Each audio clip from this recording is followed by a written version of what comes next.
blink and you'll miss this. Welcome to the BBC Papers.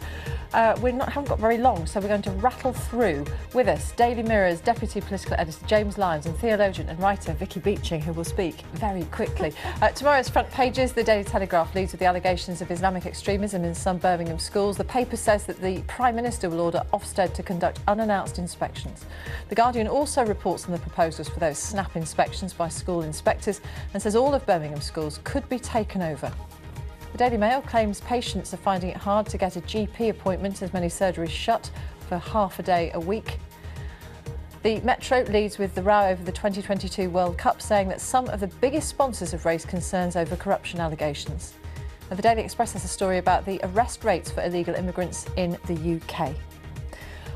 We will start with The Guardian, which is one of a number of papers looking at the situation regarding this so-called Trojan horse plot by hardline Muslims to allegedly take over a number of schools in Birmingham. The headline, Number 10 demands snap Ofsted inspections, Cameron acts over Trojan horse row, Birmingham faces schools overhaul. A lot of reports, James, coming out tomorrow about 21 schools in Birmingham Ofsted's been looking into, and the suggestion is that Ofsted shouldn't be giving schools notice that they're going to be inspected. That's right. We're expecting 5 of these schools tomorrow to be deemed inadequate by the watchdog, but they've all been previously in the last inspections rated as good or outstanding.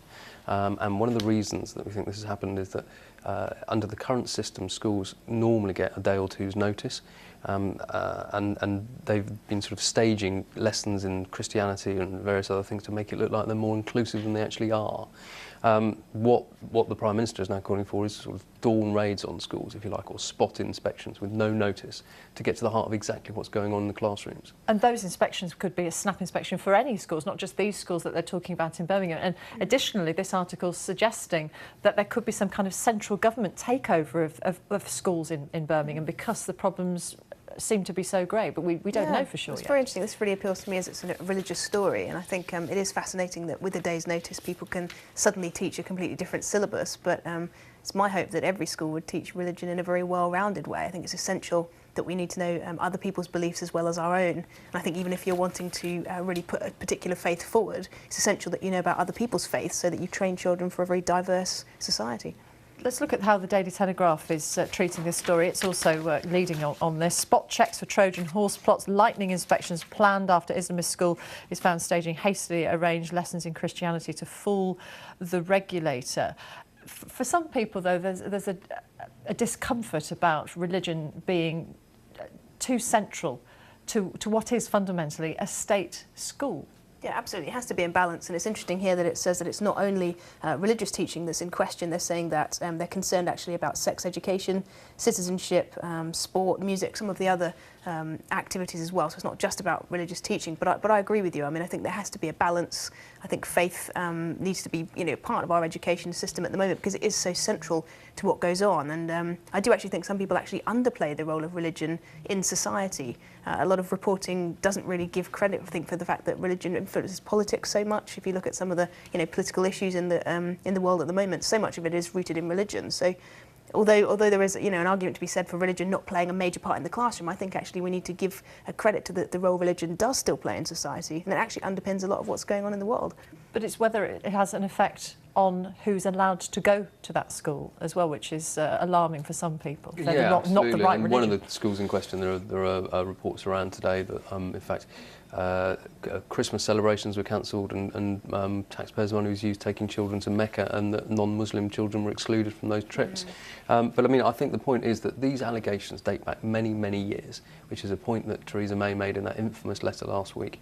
And I can't help feeling that the Prime Minister is rather shutting the stable door after the Trojan horse has bolted, if you don't mind me making the pun. That's well done. Well done. That's impressive. But it's why is it taking them so long to act? I mean, this is a desperate effort tonight to try and limit the damage that this is going to do to the government. Tomorrow, Michael Gove is going to have to stand up in the House of Commons and explain why his department failed these children. And this is a last 11th hour attempt to try and divert attention. Haven't they been waiting because they wanted these inspections to take place, so Ofsted to report? Yeah, but if you believe Theresa May, these problems were highlighted in 2010. Yeah. These inspections have only just been ordered. Let's move on. We could talk about that for much longer, and we will at 11:30. Stay with the Telegraph. Sorry, I've made you turn over before we're ready. The main picture story. Welcome to Rio, boys. It's a picture of Stephen Gerrard, the England captain, going into his hotel in Rio de Janeiro, the Royal Tulip Hotel is where they're going to be staying, with the Brazilian army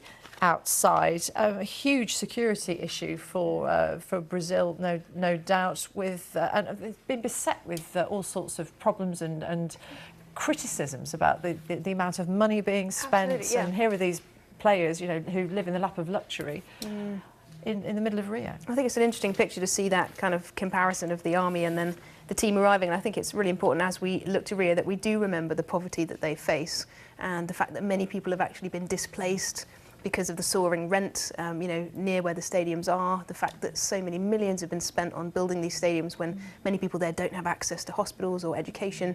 And my hope is that as the focus is put on this country, not only will we celebrate the sport, but we'll also remember that much needs to be done there in terms of looking after the poor. Well, normally when we see pictures like this involving the England team, it's to deal with the fans. So, hopefully we won't see any of those things during the Brazilian Cup. Let's look at the Mail. Don't fall sick in the afternoon. 1 in 4 GP surgeries shut for half a day a week. It's just piling on more and more criticism of how the hours that GPs keep. Yeah, I mean, the findings do seem to be pretty astonishing. Shutting up shop for an afternoon or very, very long lunch breaks or all the rest of it. And I think many of us know how difficult it is to get an appointment with a GP. But having said that, we also know that there's a massive funding squeeze going on in the NHS at the moment. There's a huge increase in older patients who need more care and attention, particularly from GPs.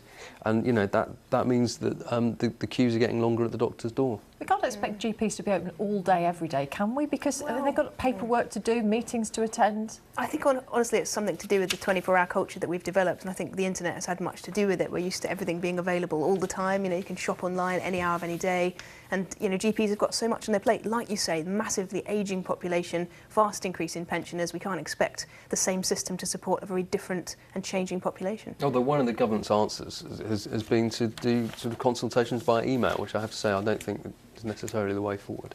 No, and if you can't get an appointment, you could. Well, as we know, you're really struggling if you're very, very poorly. Yeah. That's Papers Light. We're not so keen on it, but so we'll be back again with Vicky and James at about 11:30 for another look at the front pages. Stay with us here on BBC News because we're going to catch up with the weather forecast.